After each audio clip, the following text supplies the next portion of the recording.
অতি রঞ্জিত অতি বাড়াবাড়ি আমার একদমই পছন্দ না। রেড কার্পেট আমার হাঁটতে খুবই সবসময় অস্বস্তি লাগে। বঙ্গবাজার থেকে জিনিসপত্র পরে আসছে, আমার কাছে মনে হয় যে এটা খুবই আমার কাছে ছোট লোকই লাগে। এই ব্র্যান্ডগুলো কি ছোট লোকই লাগে তোর কাছে? এবং প্রত্যেকটা মানুষের নিজস্ব একটা স্মেল আছে, সেটা উপভোগ করা অনেক ইম্পর্টেন্ট। আমার তকদির অনেক ভালো। যে কোনো দর্শকের চোখে একবার হলেও পানি আসবে আমার হ্যাঁ, অবভিয়াসলি যখন চরিত্রের মতো তো ফ্যাশনটা থাকতে হবে। তো সেখানেও যেমন নিশান চুল বড় রাখে, নিশান টি শার্ট পরে, বেল বটম কাটের সেমি বেল বটম বলা যেতে পারে, ট্রেন্ডি সে জিন্স পরে, ডেনিম পরে, সে বুট পরে, সামটাইমস কেটস পরে। শুধু এতটুকু ফলো করলেই হবে। নিশানের বায়োডাটাতে যে যে তার লাইফস্টাইল যেরকম সেটা ফলো না করলেও চলবে। সো আমার কাছে মনে হয় চরিত্র ফলো করে মানুষ হ্যাঁ ট্রেন্ডি পোশাক পরে, ঠিক আছে, সেটা চরিত্রের উপযোগী হয়েই তো আসলে চরিত্র হয়ে ওঠা। বাট সোফার আমি কমফোর্ট ফিল করি, খুবই কমফোর্টেবল থাকতে, খুবই সিম্পল থাকতে। অতি রঞ্জিত অতি বাড়াবাড়ি আমার একদমই পছন্দ না।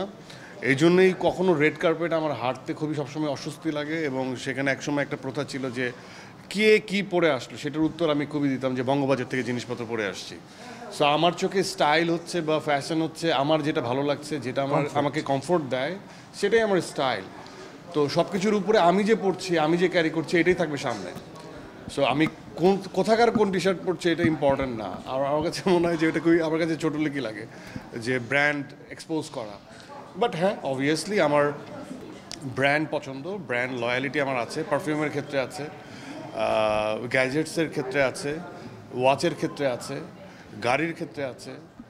আর আমি খুব বেশি একটা নিজের যত্ন নেই না, শাওয়ার নেই, চুল মুছি আর কাপড় চোপড় পরে বের হয়ে যাই এই। সো এই ব্র্যান্ডগুলো কি ছোট লোকই লাগে তোর কাছে? কোনটা? গাড়ি, পারফিউম? না, আমার কাছে প্রত্যেকটা, যেমন আমি ঘড়ির হিস্ট্রি নিয়ে ঘাটাঘাটি করি। ঘড়িতে যারা ঘড়ি কেনেন, টাকা হলেই একটা ঘড়ি কিনে ফেলেন। বাট আমার কাছে মনে হয় যে যেসব ঘড়ির ক্ষেত্রে হিস্ট্রি ঘাটাঘাটি করা উচিত, যেটা একটু লিজেন্ডারি।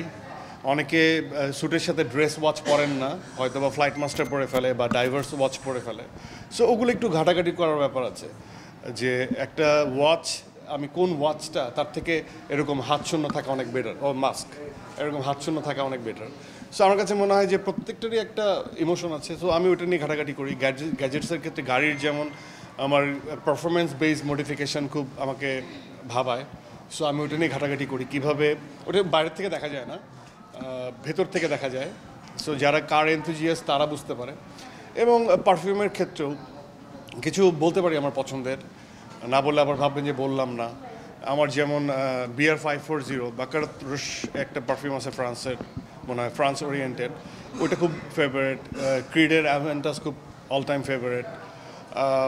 তারপর হচ্ছে ব্লু দ্য চ্যানেলের মানে অনেক অনেক পারফিউম আছে যে পছন্দ। টম ফোর্ডের ওদি ফিলের অনেক কিছু আমার ভালো লাগে। বোঝাই যাচ্ছে নিশো ব্র্যান্ড একদমই পছন্দ হ্যাঁ, করে না। তো এগুলো আমার কাছে মনে হয় যে এগুলো আগবাড়িয়ে বলা মানে হচ্ছে আমার সম্পর্কে কেউ একজন হয়তো বা যখন জানতে চাবে তখন হয়তো বা জানতে পারবে। বাট এগুলো আগের থেকে আগবাড়িয়ে বলাটা আমার কাছে একটু শো অফনেস লাগে। সো আমি খুব মনে হয় যে সিম্পল থাকা ভালো, এবং প্রত্যেকটা মানুষের নিজস্ব একটা স্মেল আছে, সেইটা উপভোগ করা অনেক ইম্পর্টেন্ট। নিজস্ব একটা কালার আছে। আমার মনে হয় যে উনি মানে যেখানে থাকুক, সুস্থ থাকুক, ভালো থাকুক।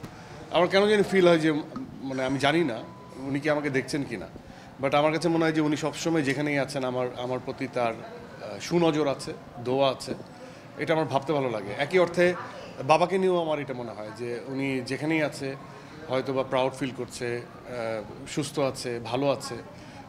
উনি হয়তো বা ওনার জায়গা থেকে আমার জন্য দোয়া করছে। কারণ দোয়া ছাড়া বা ব্লেসিংস ছাড়া কেউ আসলে এত সুন্দর পথ চলা হতে পারে না। তো আমার কাছে মনে হয় যে অনেক জায়গার থেকে আমি অনেক লাকি, এবং আমার তকদির অনেক ভালো, এবং এই আমি ব্লেসড। এই কি যে হাসি পাচ্ছিল, কি যে হাসি পাচ্ছিল, অনেক হাসি পাচ্ছিল ভিতরে। শাকিল, রনি দুজনই বসা ছিল, তো ওরা ভাবছে তোরা হাসলে আমি হাসবো। কিন্তু ওইটা ছিল নিশোর বেস্ট পারফরমেন্স আসলে লাইফে। না, জাস্ট জোকস অ্যাপার্ট, আমি একটা কথা বলতে চাচ্ছিলাম। ইউজুয়ালি আমি ক্যামেরায় যখন আপনাদের সামনে কথা বলি, আমি একটু তথ্য উপাত্ত কিছু আসলেই নিশো আমার দিকে ঠেলে দেয় যে এটা শাকিল বলবে। কিন্তু একটা কথা আমি একটু মেনশন করতে চাই, নিশোর সাথে বহুদিনের পুরানো বন্ধুত্ব। তো সেখানে অনেক নাটকের কাজ করেছি আমরা একসাথে, ওটিটির কাজ, এবং সিনেমার কাজ, সেকেন্ড সিনেমা, আমি বলবো যে সোফার দ্য বেস্ট পারফরমেন্স আফরান নিশোর। এবং আমি সিনেমা দেখে ইউজুয়ালি কখনো আমার চোখে পানি আসে না, আমার চোখে পানি আসতে অনেক টাইম লাগে এখনো আছে না, কিন্তু আমি এই দাগি দেখে আমি 2বার না 3বার সিনেমা হলে দেখলাম, চোখে পানি এসছে। এবং আমি বহু অডিয়েন্সকে কানেক্ট করেছি যে আমার ফিলিংটা কি, মানে এটা কি পার্সোনাল ফিলিং নাকি না, আমি যদি আমার পুরো টিমকে নাও চিনতাম, সিনেমাটা যদি আমরা নাও বানাতাম, তাহলে কি আমার একই ফিলিং হতো কিনা। সো এখানে আমি শিহাব শাহিনকে আমি ক্রেডিটটা দিব, সে যে গল্পটা যেভাবে বলার চেষ্টা করেছে এবং ফাইনালি যে গল্পটা যেভাবে ল্যান্ড করিয়েছে, দর্শকের চোখে পানি আনতে বাধ্য করেছে। যদি আমার চোখে পানি এসে থাকে, তার মানে একটা সেকেন্ডের জন্য হলেও যে কোনো দর্শকের চোখে একবার হলেও পানি আসবে।